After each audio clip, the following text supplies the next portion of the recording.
Thank you, everyone, for joining us. I'm Dr. Rachel Dolan, Vice President of Medical Communications at the Michael J. Fox Foundation, and I'm your moderator today. Our panelists will be discussing thinking and memory changes that can happen with Parkinson's disease, strategies to lower the risk of these symptoms or ease their effects, and research toward new treatments. You're able to submit questions throughout the hour. You should see a Q&A box near the middle of your screen. You can type your questions there, and we'll do our best to get to as many as we can. We're also providing the slides from today's webinar for download. You should see a box called Resource List on your screen. Click on the link there, and the document will open in a new browser window. You can save or print from there. I should mention that we had a little hiccup with our console as we were getting started, so if you don't see anything in your resource list, you can try refreshing or logging back in, or even just checking back after the webinar, and the resources will be there. So let's get into it and meet our panelists. First, we have Ava Butler from Tucson, Arizona. In 2017, Ava lost her husband of 25 years, Richard, who had Parkinson's and Lewy body dementia. Thanks for joining us, Ava. Thank you. This is an important topic. Happy to be here. Totally agree. Dr. Katie Amadeo is Assistant Professor of Neurology and Psychiatry at the University of Rochester Medical Center, and she's also an Edmund J. Safra Fellow who graduated this year. We're really glad you're with us, Dr. Amadeo. Thank you. Yes, I'm very happy to be here. And Dr. Stephen Gompers is Assistant Professor of Neurology at Massachusetts General Hospital. We're really happy to have you, Dr. Gompers. Thank you. It's a pleasure to be here. Great. So we've got a lot to cover and a lot of questions that have already been submitted and are already being submitted. So let's jump right into it. The things that we're going to cover today, you'll see on the next slide, are what is cognition? So what's the definition of cognition? We often talk about memory, but what else is involved in cognition? We'll think about how that changes with normal aging and also with memory. We'll talk about the experience of cognitive changes, how doctors evaluate and treat this symptom, strategies to potentially even prevent or manage cognitive changes, and what research is working to address this issue. All right, so Katie, can you get us started in talking basically about what cognition is? So as I mentioned, people often think about memory when they talk about cognition, but we often don't think about the thinking part of cognition and all these other things that you see on this kind of busy slide here. So will you tell us sort of the basic definition of cognition and what it really involves? Yeah, so, when we think about cognition, and the way I always, try to introduce it to my patients and or if I'm giving a talk, is that it really is, all forms of thinking, and not necessarily just meaning memory. So when we think about cognition, I think we equate that with memory. But when we talk about cognition, it's all the ways in which we process and respond and think, about things in our environment and our everyday activities, the way that we're able to, function from a cognitive perspective. And so there are several domains. So there's more than just memory. There's executive function, which is really our ability to multitask, plan, problem solve, organize. There's attention, which, is the way we're able to focus. And honestly, sometimes when somebody's coming in for evaluation for memory impairment, sometimes it's an attention issue, because if you're not paying attention, you're not going to remember, right? And then there's visual spatial is another domain, so the way that we can put things together around us and orient ourselves with our surroundings. Language is another important domain, and then the other ones on here as well, so social perception. And so, when we talk about cognition, we're talking about all of these domains, and when we talk about, impairment, it can be in any one of these domains. That's a really helpful beginning. And Steve, I'd like you to not get into too much detail right now, but maybe just give us a little glimpse into what we're going to talk about a little bit later. But how are these affected in Parkinson's? What are the main ones that we often see affected in Parkinson's? Well, it turns out in Parkinson's disease, many patients will develop subtle changes in thinking. Sometimes they're not even aware of those changes, but they can be identified on careful structured testing.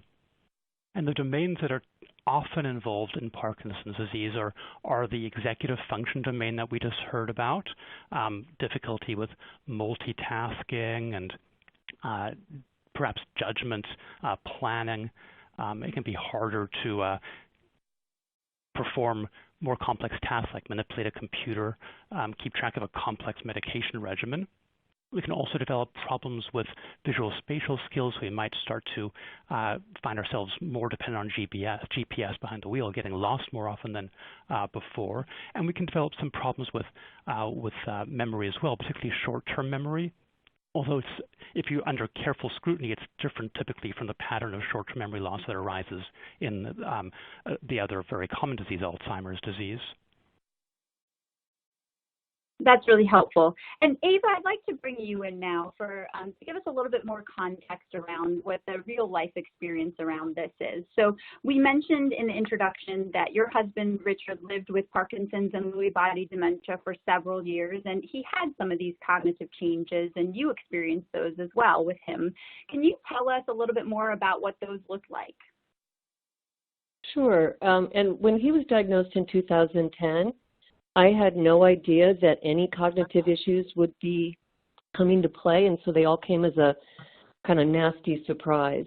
Of course, things evolved over time. But, regarding executive function, for example, putting the dishes anywhere, not necessarily in the kitchen, the dirty ones, and cleaning them in a very random way. I would find dishes put dirty in the wrong area or an area that wouldn't even be in the kitchen. So that was a bit of a surprise. Getting dressed is difficult. For example, trying to put his shirt on his legs, which just won't work, no matter how much you try. He had a wonderful sense of direction, but got lost on familiar routes and also started to have trouble transferring money and doing simple things. Definitely having trouble finding words or completing sentences and keeping up with conversations. He could follow them, but he couldn't keep up.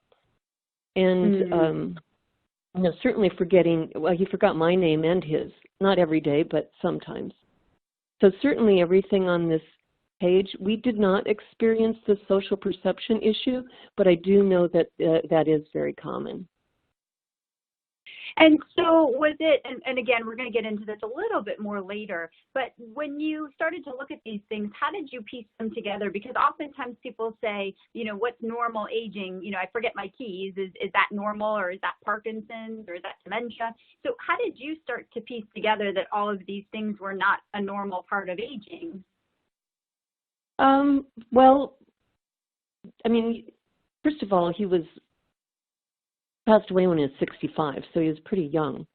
But I have normal senses of, things like forgetting where my car keys are, or it takes me longer to remember somebody's name. That was absolutely not what was happening here. You don't forget how to get home from the golf course you've been to 200 times. That's just not normal. Or, the executive functioning things. As an example, he used to take care of all of our finances, and he was transferring money from one of our bank accounts to another, and he couldn't do it anymore, and said, I used to be good at math, but I don't understand why this is happening. And that was just not a normal thing. But it can be confusing, especially when signs are very small. But in my case, they were absolutely not normal. I just had no idea they were part of Parkinson's. Exactly, and that's part of why we're having this conversation, because people say they weren't aware of this, or they weren't sure how this happens, or what it looks like. So that's part of this conversation for sure. Let's continue on and expand on what we talked on a little bit. So Stephen, on the next slide, we see that cognitive changes can happen in Parkinson's, and they can happen to different degrees. And we see a lot of these definitions that people may hear thrown around of mild cognitive impairment or dementia. And people oftentimes say, I don't want the medical definition of that. I want to know what it actually means in my life. But can you sort of take us through, we started the conversation with that what cognition is and that this can change somewhat with aging, but take us through, how it can change with aging, but then how it can change kind of across the spectrum we see on the slide and what those mean. Well, I'd be happy to. So that's right. Some cognitive changes really are expected with aging. We can become slower, and this can be, detectable in our day-to-day function. But really, our general visual spatial skills, our executive function, our short-term memory remains quite good, and we have a lot of data on what normal aging looks like to compare against. And we also have some cognitive changes arising in people with Parkinson's disease, as I mentioned before, that can be detected with careful testing. But it's when it starts to get in the way, when people are noticing this, that's when we start to think about pathologic aging. And mild cognitive impairment is the first broad category that we think about. And in this category of MCI, mild cognitive impairment, this is associated with a gradual decline in thinking abilities that people will notice, their loved ones might notice. And that's also observed by the clinician. But the cognitive deficits are not severe enough to interfere significantly with functional independence, like working or home activities, hobbies, chores, and community functions. So this is mild cognitive impairment, and it's the loss of that functional independence that leads to a diagnosis of dementia and Parkinson's disease, the transition to loss of this functional independence. So patients will now require assistance with their daily activities. And it's really important to point out that this is not due to their motor impairments, but due to their thinking difficulties. And using very crude criteria, we can differentiate this into three broad buckets: mild, moderate, and severe dementia. In mild dementia, people can no longer work. They're going to have difficulty with problem solving and complex tasks. Judgment may no longer be sound, and it's going to be hard to, if not impossible, to safely balance a checkbook, manage the finances, or a medication regimen. Difficulty organizing and expressing thoughts are often marked, and people might have difficulty following and participating in conversations, keeping track of where the conversation is going. Even using something like a television or remote control might become inaccessible. And memory, when these problems arise, memory for recent events can be increasingly impaired. People might forget the content of recent conversations, misplace items around the home. With the transition to moderate dementia, all of these problems can really significantly worsen, markedly so, and patients will start to require help with some basic activities of daily living as well, such as dressing, using the bathroom, and other self-care. And so this is really a marked worsening of function. And the term severe dementia is really used for the late stage of the disease. At this point, people are really quite impaired and will often lose the ability to communicate coherently. They'll often not make sense. People will now require really total assistance with personal care, including dressing, eating, and toileting, and people may become bedbound in this setting and may start to lose the ability even to swallow, putting them at risk for complications like pneumonia. Thanks for that summary. It was really, really detailed and really helpful. A couple questions coming through on this. Katie, can you tell us how people potentially go along this spectrum? Now, does having mild cognitive impairment mean that you will definitely get mild dementia and then you will go along all the way to severe dementia, or how does this kind of happen in people? Yeah, no, it's a great question. So, so when we see individuals who are having, deficits in one of these domains that we talked about, just like Steve said, we kind of go through and ask more questions about is there impact in function and so forth. And so often we hear, in the early stages we might hear, or they're having trouble with one or two domains, but there's no impact in function. And so we would call that mild cognitive impairment. And then that would then prompt the discussion of what does that mean. So and what I say, it can be an early stage or part of part of that spectrum to progress to dementia, but not everybody will. So some individuals may stay along this mild cognitive impairment, and we follow them over time, and there's really little change. Some individuals will convert over time, and of course that time can be very different for everybody. In the context of Parkinson's, it can be over many years, so it can take so some people may not convert for 20 years. So it can be very variable in the timing of conversion from mild cognitive impairment to dementia.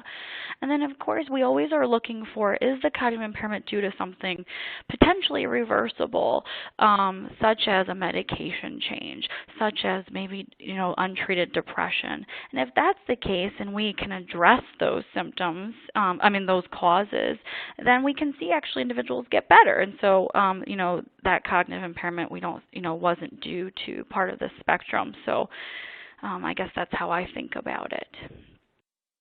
So fair to say kind of then in summary that if somebody has mild cognitive impairment, they could potentially progress to dementia, but they could also stay the same, or they could even get better depending on the person and depending on what else is going on.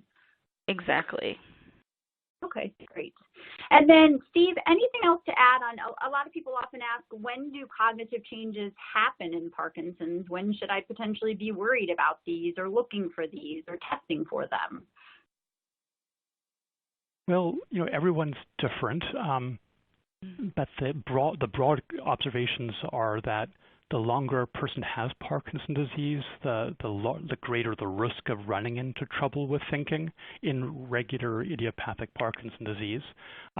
Additional risk factors that we have no control over whatsoever for developing trouble thinking include getting the illness at a later age or having atypical features that doctors would pick up on, like a lot of early postural balance problems, postural instability, not a lot of tremor. These would be sort of risk factor features. But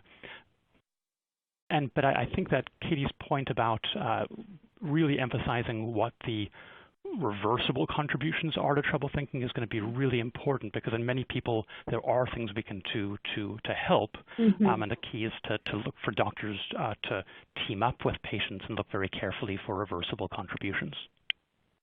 That's important, and we'll get into that a little bit later more in the evaluation and the treatment. But again, Ava, just to bring you in, just to stress the importance of having a conversation with your loved one and your doctors. How do you talk to people about that now and caution them to have a conversation? A lot of times people feel embarrassed or shy about talking about cognitive issues, and that's not going to help you. I would recommend very, honest and respectful conversations with your person who's in this situation. They're not a child. They're grown up with issues. So don't use child voices or talk about them in the third person. Be respectful of them, and be open with yourself, the person, your friends, your family, and your doctors. And be proactive. Doctors don't always, even in 2019, understand these issues very well. And so you do need to take the lead, I would say. In Richard's case, his decline, and it's unusual for most people, his cognitive decline was extremely fast. We went through all these phases in a year and a half, which was shocking. But, we just had to deal with it in an open and, as I said, respectful way. Really great advice.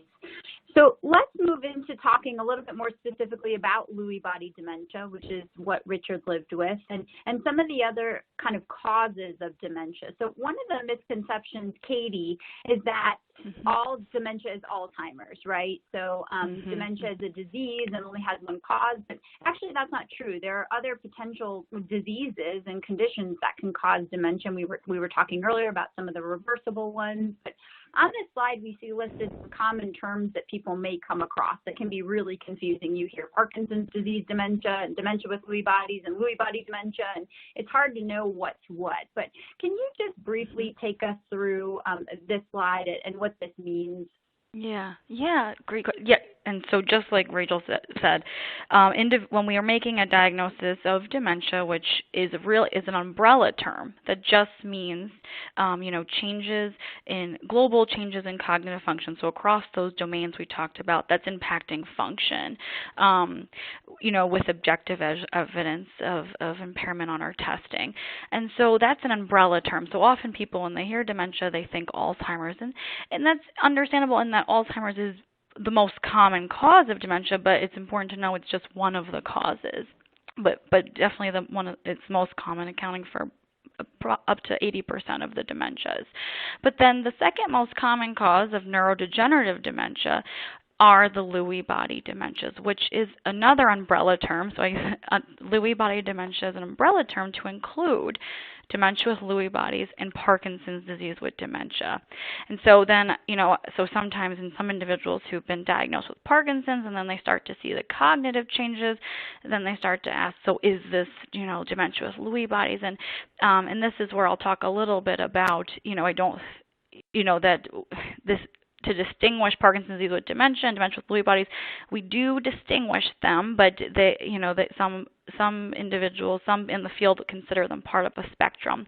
But the way to think about them they're both neurodegenerative disorders that involve abnormal alpha-synuclein protein, this abnormal protein that forms Lewy bodies. So they both have that in common as their pathology. They both can have premotor or prodromal features like REM behavior disorder, anosmia, constipation. They both can have the Parkinsonian motor features, so the slowness of movement or bradykinesia, the rest tremor, the rigidity. And then, as we're talking about today, they both can have cognitive and behavioral disturbances. It's the timing of onset of the cognitive and behavioral changes in relation to the motor features.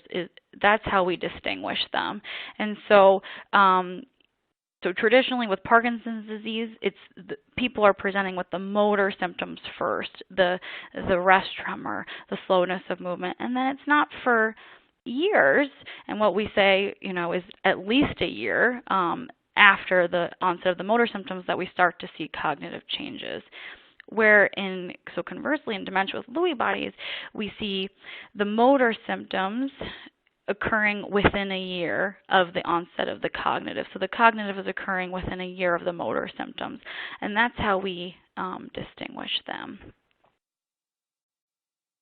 And then at the bottom there's, No, please go ahead.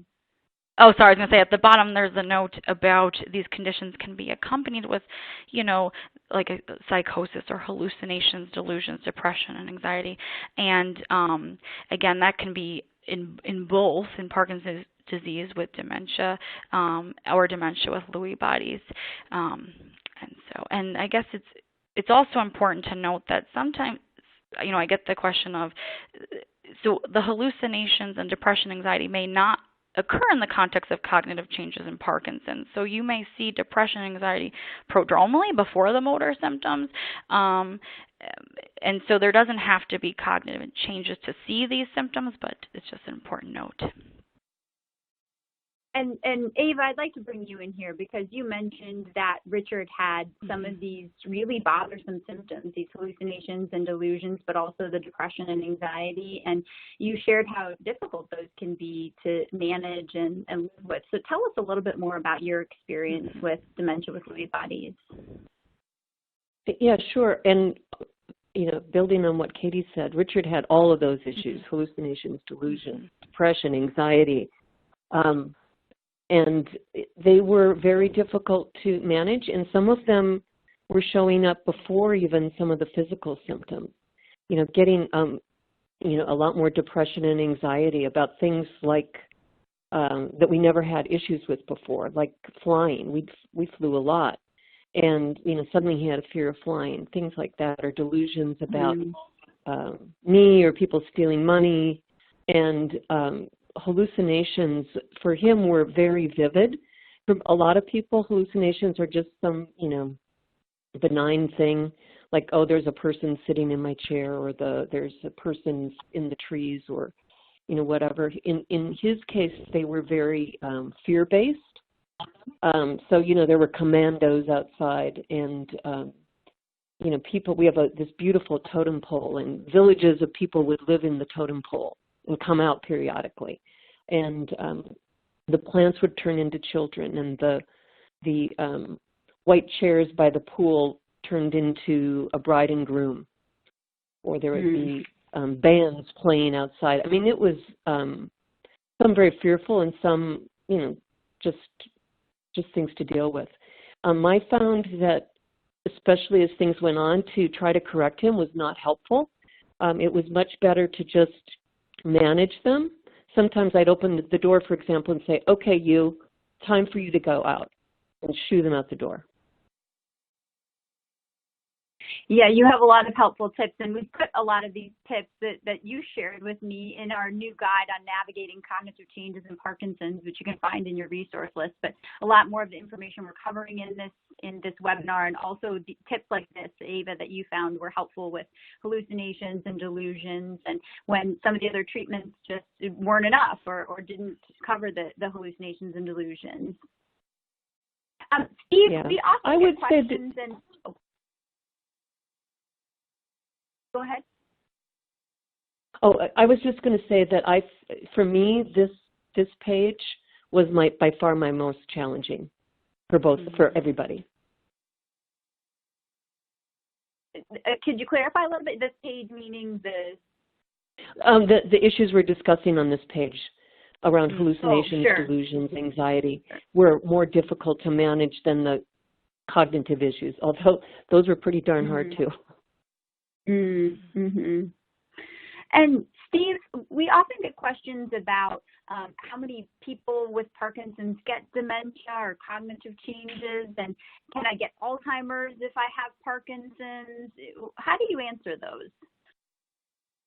There's a fair amount of good, solid epidemiology data out there looking at those kind of numbers, and there's a broad range, but broadly speaking, approximately 30% of people with Parkinson's disease have dementia.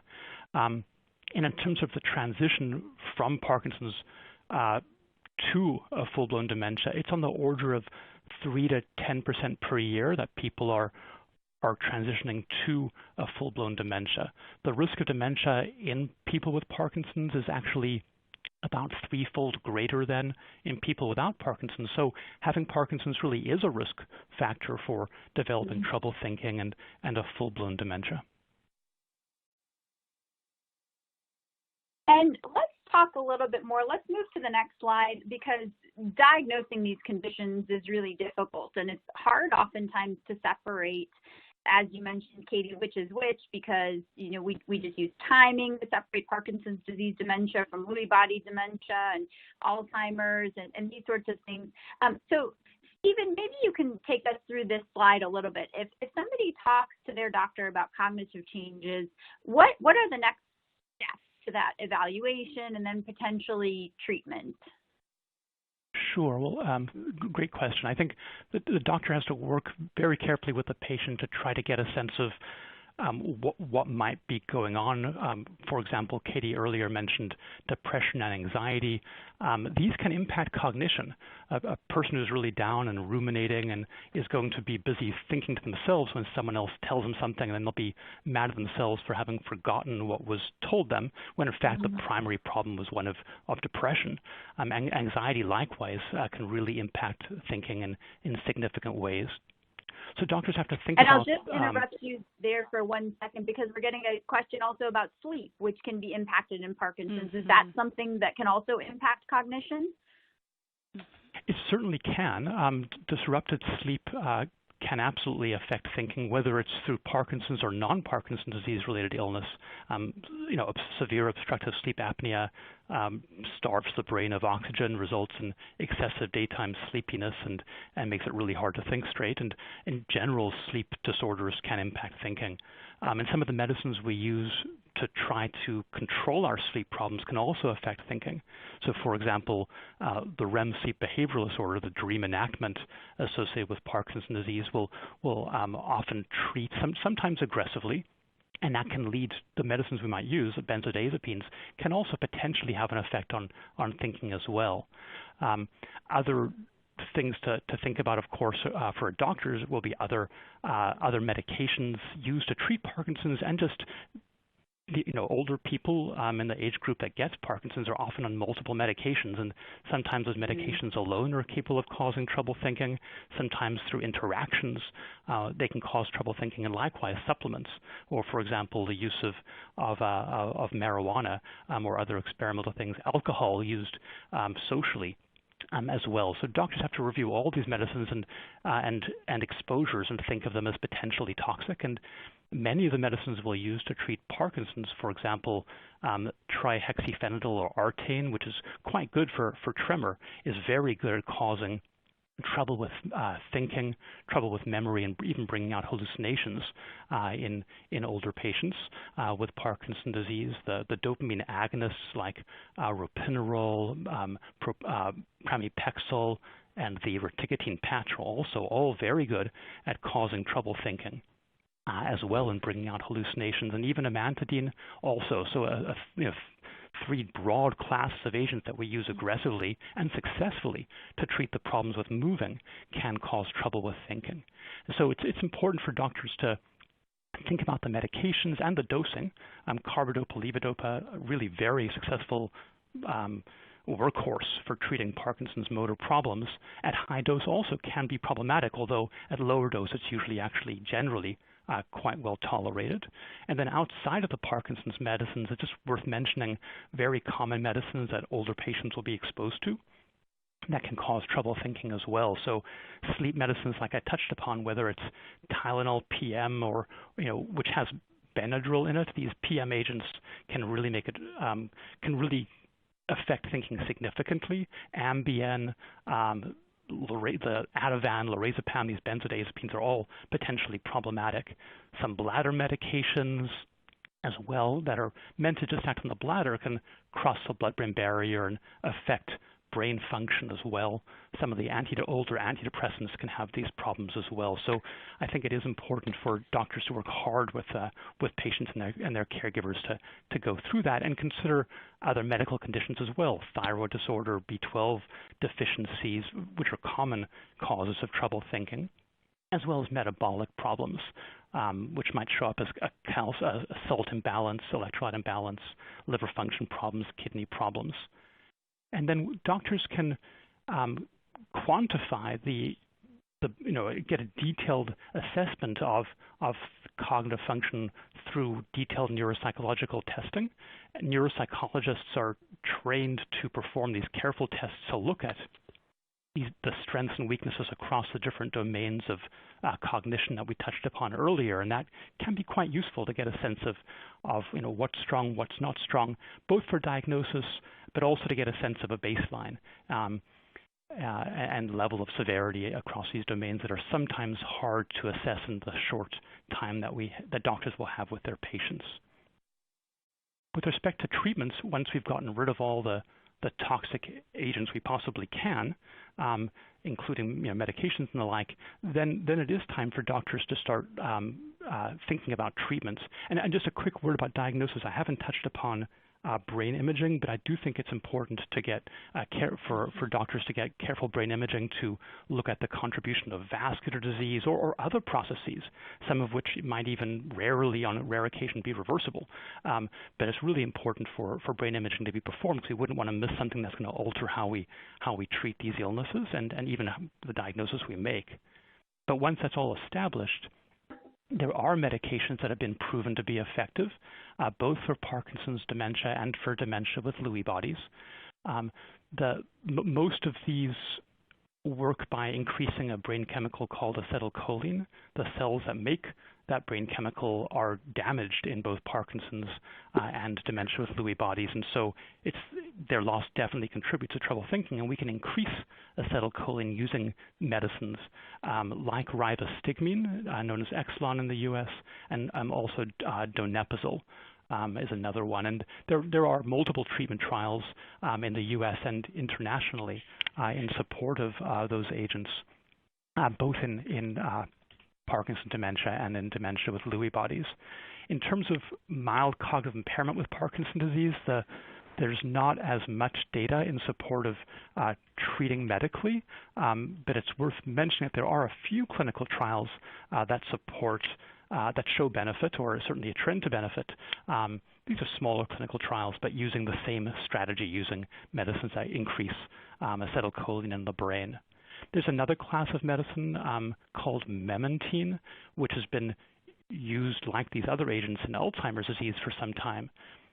And in combination with medicines like ribostigmine or donepezil, there appears to be some benefit in clinical trials, although modest on average. But everyone's different. Some might have a more significant benefit, while many will have no benefit. But it's often worth trying and then getting rid of the agent if it isn't beneficial. In terms of non-medication strategies, I think it is worth talking about cognitive therapy as well as physical therapy. There's and sort of exercise. It turns out there's actually a lot of data in support of exercise and thinking in Parkinson's disease, and that's worth doing. And very likely the same rules will apply in dementia with Lewy bodies, the sister illness. And there, any exercise you can do that's more than you're doing already counts. So I think exercise is important, and there are a number of ways to do that formally and plugging into Parkinson's resources for that purpose.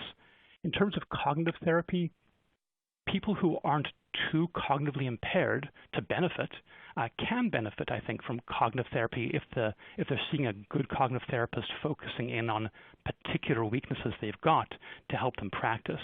The problem with cognitive therapy, the research that's out there suggests that if you get really good, say, at Sudoku, that doesn't necessarily mean you'll be good at anything other than Sudoku. And so we really want the cognitive therapy to focus in on the things that are actually causing a person trouble so they can benefit from those kinds of therapy strategies. And I think broadly speaking, it is valuable to take advantage of the expertise of movement disorder and cognitive specialists to help manage these symptoms and sometimes to work collaboratively together for this purpose. Some groups like ours in the Lewy body dementia unit do both, but there are many places where it's just a movement disorder unit or just a cognitive specialty group, and it's nice to work together to make sure we're optimizing both movement and thinking in the same person.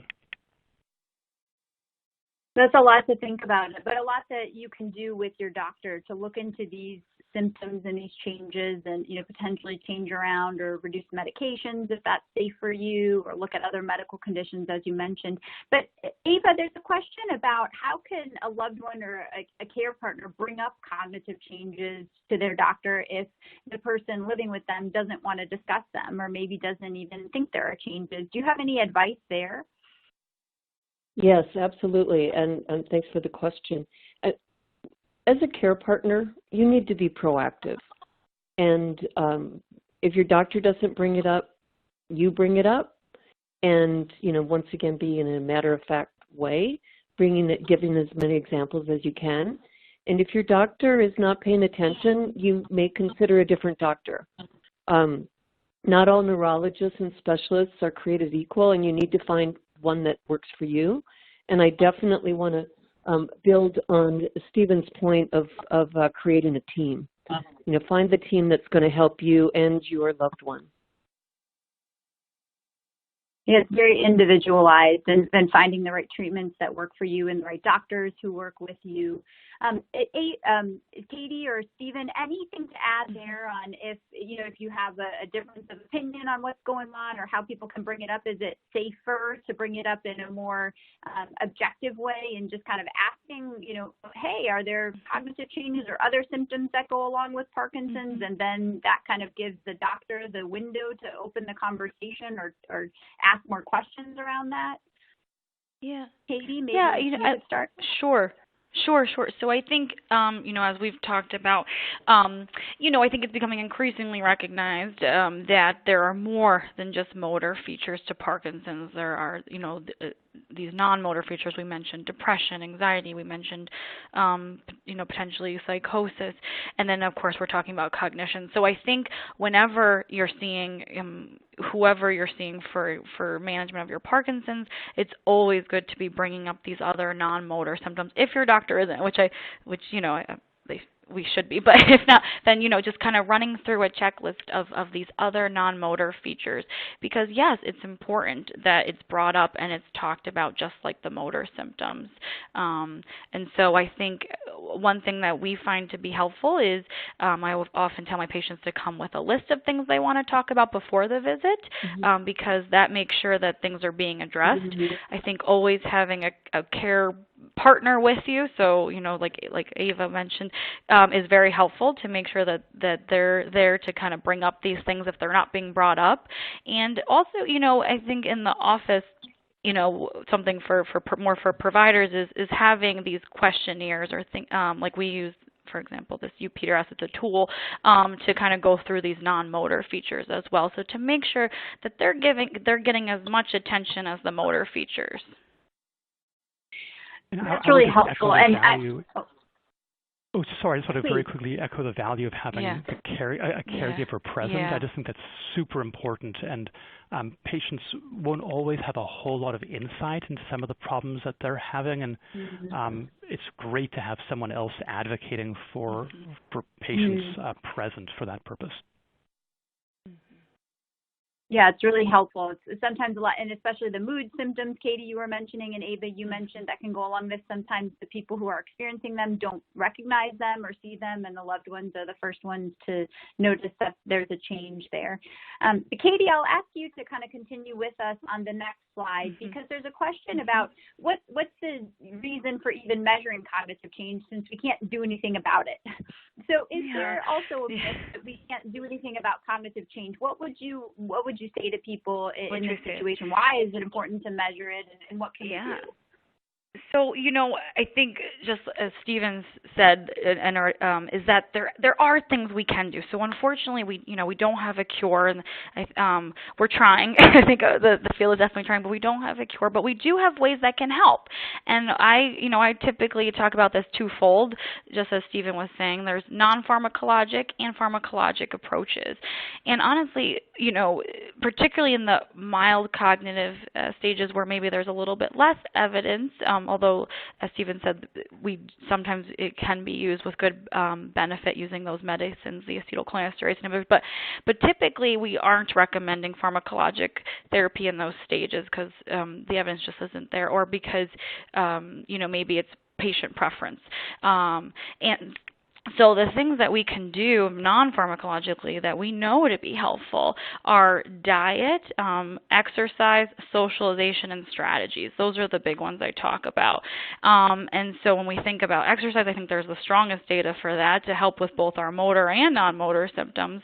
And, so exercise. So I say, try to get some cardio in, a mix of cardio and weight training, walking, be active. We know that that's helpful. And actually, it is disease modifying. It can slow the disease. So exercise. Socialization. Socialization is so important, and because the worst thing we could do is isolate ourselves. So socialization, because people are interesting. We learn from people. It helps with your cognition and neuroplasticity. So socialization is so important. So I love to hear when families, they're very close together. They have the grandkids over, or maybe they have church groups or friend groups that they play cards with. I say keep doing that. Or start doing it. And then as far as diet, what I say for that, I think the best evidence in terms of cognition is for a Mediterranean diet. So thinking about, what are they eating in Tuscany tonight? So fish, fruits, vegetables, really things that, is generally healthy for us, for our cardiac health, but we know to be beneficial for cognition as well. And then with that, what I say is try to avoid inflammatory things. So sugar in general, so too much sugar can be, harmful actually. So everything in moderation. And then, of course, there are also strategies that can help. And so, Stephen already alluded to the fact that we should be looking for reversible causes. So I'm always, screening for depression, sleep problems, as the audience brought up, hearing issues. So I think hearing problems can be overlooked, and so making sure that that's being addressed if that's something that could interfere with attention or memory. And then what is reducing demands on yourself. So, and simplifying, organizing, writing things down, delegating. These are things that I think sometimes we're hesitant to do, but it is okay to do, and it can be very, very helpful with your cognition. Important for your treatment plan. So I like including those and thinking about how you can make a strategy with a cognitive therapist and with your doctor that's unique to you. So one size does not fit all for these kinds of strategies. And Ava, I'd like to ask you about some of the tips on the right-hand side of the screen, because you and the other care partners and family members who helped me put that guide together that I mentioned that's in our resource list brought a lot of these tips to my attention about how to live with cognitive changes or live with a loved one who had cognitive changes. And you mentioned also the importance of a support group, and that brings in also that socialization Katie was talking about. But what would you tell families and loved ones of people who are living with cognitive changes? Well, definitely your life has changed and will continue to change. And to me, the important thing is to remember is what really were the most critical things in my life. So let's focus on, our love for each other and being together, not, all the other fluffy things that we could get rid of. So we could just focus on the most important. I would absolutely plan ahead. As I mentioned, Richard's decline was extremely fast. If we would not have had our living wills and things in order before this, there's no way that we could have done it after, because you have to be of sound mind to sign documents. And it takes a village. I mean, don't be a martyr. Don't think, I can do this on my own, because you would not be of this earth if that were the case. So, look for your support system and build upon it before you're at a breaking point. And I would say there's a lot to learn. I mean, I learned things I didn't want to know, but I'm happy I did. I feel like I'm a better person for what I went through, even though it was darn tough. So look for the balance of, what are you learning and what's important versus, oh my goodness, what the heck is going on? So, and keep learning. Important tips for all of us. And so I would like to continue on to the research. And Katie, you mentioned this already, that there are so many treatments in the pipeline that could potentially help with a lot of these symptoms we've been talking about, but also slow or stop the progression of dementia. We're also really working to better understand what causes it and also measure it so that we can better predict and test the therapies that are in the clinical trials. I'll stop with just that brief overview and get to questions because we're getting so many of them. Back to Katie, you gave us that great overview of Parkinson's disease dementia and dementia with Lewy bodies and how they both fall under that umbrella term of Lewy body dementia. But why is it important to even put them in a different category or diagnose them differently? Do we treat them differently? Oh, that's a great question. And so, no. So, I think we are moving toward kind of putting them under this umbrella, Lewy body dementia, when there is dementia involved with Parkinson's, because we really do at that point treat them very similarly. And clinically, patients can look very similar when there's dementia with Parkinson's. They can look very similar to those with dementia with Lewy bodies. And so, just like Stephen said, acetylcholinesterase inhibitors like rivastigmine or donepezil can be used in both Parkinson's disease dementia and dementia with Lewy bodies, so in the Lewy body dementias. And then when we are talking about managing the psychosis or the hallucinations or delusions, we can use agents like, well, actually the most evidence is Parkinson's dementia. So the new agent is pimavanserin, where that can be used, but off-label people may use it in dementia with Lewy bodies. Clozaril is used with good effect in both Parkinson's disease dementia and dementia with Lewy bodies, and then Seroquel is the other agent that we use. In both, so in the Lewy body dementias broadly, and then Parkinson's disease dementia and dementia with Lewy bodies, we have to be careful to know that other dopamine blocking agents or other antipsychotics should be avoided in both. So the three that we use safely are Clozaril, pimavanserin, or Seroquel or quetiapine. In terms of when we're thinking about dopaminergic therapy, so the motor symptoms, this may be where they vary a little bit. So in Parkinson's disease, like I said earlier, individuals are presenting with the motor features, and so often they're being treated with dopaminergic therapy or anti-Parkinsonian meds, I should say more broadly. So levodopa or the other agents like dopamine agonists or amantadine, and so generally in the beginning it's generally responsive. They're typically well tolerated, and we don't start to see maybe some drug-induced effects like psychosis or hallucinations until later stages. Where in dementia with Lewy bodies, when there's the motor features in the setting of cognitive, it's a little bit more tricky there, because if the motor features are to the point that maybe they're causing falls, it may be reasonable to have levodopa on board. There is some, suggestion in the literature that maybe these individuals are less responsive to dopamine, but I think a lot of us clinically see that they are responsive. And so we often maybe will use a low dose. But of course there's the concern for limited tolerability in these patients once there is, so if it is dementia with Lewy bodies or Parkinson's with dementia, it could exacerbate psychosis or confusion, and so you have to be more careful. So I think in terms of when we're thinking about treating the motor features, that's where they differ, but in terms of treating the cognitive and psychosis, we actually address them similarly. So the treatment strategies are pretty similar, but it's helpful to have a diagnosis, especially of Lewy body dementia or dementia with Lewy bodies, because of the potential progression and being able to plan ahead and those sorts of things. Would you say that's fair?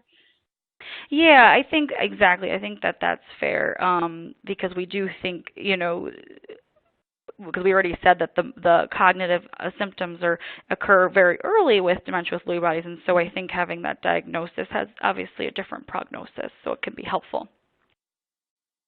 Great. Steve, a question for you about deep brain stimulation and cognitive changes. Does it help or harm them or have any effect on them at all? Well, that's an interesting question. Deep brain stimulation is a surgery, and neurosurgeons are putting in electrodes, sometimes bilaterally, sometimes on one side, to improve the motor function in Parkinson's disease, and that reliably, when successful, can reduce the requirement for the dopamine medications that patients are on. By reducing some of those medications, thinking could theoretically even improve a bit if it's not quite perfect up front. A lot depends on where the electrodes are placed, and because it's a procedure, there's some variability from patient to patient, even on the order of millimeters. Most patients don't have any cognitive problems from the DBS placement, although occasionally it can happen. It's unusual, and people will work hard to come up with their doctors with a stimulation paradigm that works without causing trouble thinking, and sometimes that does require some tweaking to work.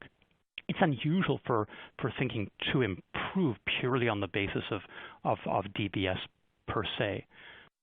One question that's come up in the past is whether or not patients with trouble thinking in Parkinson's should get DBS, deep brain stimulation. There's been a matter of some debate because in general, patients who have dementia tend to do worse with deep brain stimulation than patients that don't. And so many facilities will not do DBS in patients who are having a lot of trouble thinking because of that. That said, it's still an active research question, and it's not quite settled yet. And before you would get DBS, you would have a baseline cognitive testing to understand what your thinking and memory, where they stood, and if they would potentially change before deep brain stimulation. Is that right? That's right. You'll get a very careful evaluation to assess both your baseline function and also your candidacy as to whether it would make sense to proceed. There are situations where people can do great with DBS and be a very effective treatment for the motor problems of Parkinson's, but it certainly doesn't appear to alter the course of thinking in Parkinson's disease. Insofar as you're stimulating brain cells to improve moving circuit function, you're driving circuits in the brain that help with moving, we wouldn't expect to alter the proteins that accumulate in the brain and contribute to trouble thinking in Parkinson's disease, like alpha-synuclein in particular, but others as well. So there's little reason to think that this would actually alter the course of cognition in Parkinson's. Great. Katie, another question. We touched on this earlier about if and when cognitive changes happen in Parkinson's and who they happen to, but there's a question about, does this only happen in older people? Does it happen in young onset Parkinson's or earlier onset Parkinson's, which can happen under the age of 50? Anything to add there? Mm-hmm. So, I think Stephen kind of touched on this a little earlier. We know that, firstly, not everybody with Parkinson's disease will have cognitive changes. When we look at the epidemiological studies, we know that there can be mild cognitive impairment in about 40% of individuals at disease onset. But just like Stephen said, this tends to be in certain individuals. So individuals who are older at onset, individuals who have more postural instability, or even early orthostatic changes, or other, so where there's changes in their blood pressure with standing. There's certain individuals who are more at increased risk. So actually it's more likely in those with older onset. A question, Steve, on what are the early signs of memory problems? We talked a little bit about how memory can be affected in Parkinson's and even with age, but what would you say to that? Early signs of memory problems that are getting in the way might be forgetting the content of conversations. So you might, your loved ones might find that you're asking them the same question twice. Forgetting plans and events such as a visit to see family or a visit to the doctor. Increased reliance on notes or a calendar compared to baseline, like a significant change there. Some of us are just tend to use notes, but a real change there would be significant. And increased reliance on family members. In addition, a tendency to start losing things around the home more. Watch, wallet, that sort of thing also would be clues. All of us experience problems finding our car in the parking lot, coming out of the grocery store, for example, on occasion, and that by itself should not be alarming to anybody. It's when it's starting to get in the way, when it's changing, that's when we start to pay attention, and then I think it's worthwhile getting your doctor involved. Mm-hmm. Ava, a question for you on sundowning. I don't know if you're familiar with that exact term, but this could be when somebody gets worse at night. So tell us a little bit more maybe about your experience with that and what you would tell people who are potentially living with that change. Yeah, sundowning is meaning, obviously when the sun goes down, being not as functional in the afternoon or in the evening versus the morning, was definitely a factor for us. We found that the change of the light increased hallucinations because, the trees look different, the wind can change. Certainly even the full moon or not made a difference. And so I would say just be very patient with that and know that it can happen, and absolutely do not schedule things for the end of the day. Go when your loved one and you are at your best, which for most people are the morning. Really helpful. So we are already at the end of the hour. I can't believe it. And I know we had so many more questions than we could get to, but I will give each of our panelists just a couple seconds to give a last word on this important topic. And Katie, I'll start with you. Yeah, I think, this is a very important topic that I think is often, unfortunately, maybe under-recognized. And so I just encourage that it's something that we talk about with each other as, the provider and patient relationship and care partners, so that we can, recognize it and then, talk about treatment and even get involved in early research, as I think there's a lot of exciting research for those with cognitive impairment down in the pipeline. Absolutely. Steve?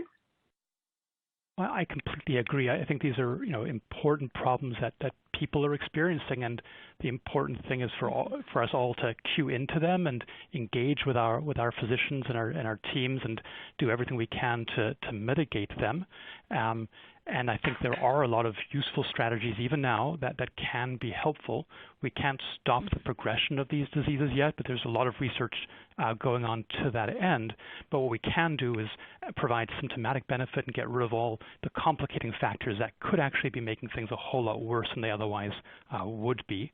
And my expectation, based upon the really significant similarities between Parkinson's disease and dementia with Lewy bodies, looking under the brain, they have the same process going on.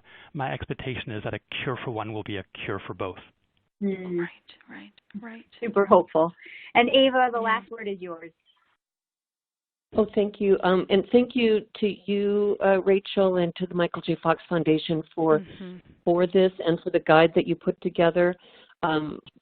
It's so important to understand the cognitive issues and to treat them just like physical issues and not like something that you talk about in whisper tones or in some kind of shameful way. It's important, and there's so much more to learn, and I'm really happy to have had the opportunity to be here with you today. Well, thank you again to you and to our other panelists for sharing your expertise. Thank you, everyone who joined and asked such thoughtful and insightful questions. We'll be sending a link to the webinar on demand to listen again or to share as you'd like. And mark your calendars for our next webinar on October 17th, where we'll discuss the very popular topic of complementary and alternative approaches to Parkinson's care, including medical marijuana. We'll have staff behind the scenes again to answer your questions live. So we'll talk to you then. Have a great night. Thank you. Thank you so much.